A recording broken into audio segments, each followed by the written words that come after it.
আজকে আমরা দেখে নেব দ্বিতীয় পর্যায়ক্রমিক মূল্যায়নের ইতিহাস এবং পরিবেশ বিজ্ঞান প্রশ্ন ষষ্ঠ শ্রেণী, যেখানে কিন্তু পূর্ণমান 50 রয়েছে, অর্থাৎ যাদের স্কুলের জন্য 50 মার্কের পরীক্ষা হবে তাদের জন্য এই প্রশ্ন অবশ্যই গুরুত্বপূর্ণ। ঠিক উত্তরটির পাশে টিক চিহ্ন দাও বা বেছে নাও। 1 গুণ 6 রয়েছে, প্রশ্নপত্রগুলো একবার দেখে নাও।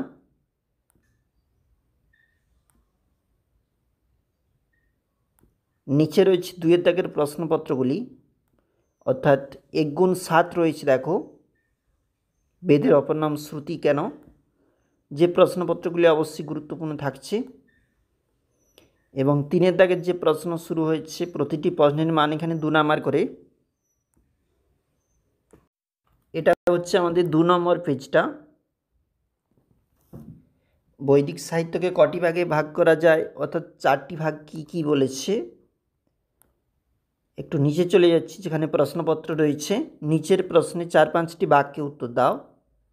3 নাম্বার করে রয়েছে এই প্রশ্নপত্রগুলি 4-এর দাগে। এবং 5-এর দাগের যে প্রশ্নপত্র বলেছে, এগুলি 3 নাম্বার করে রয়েছে।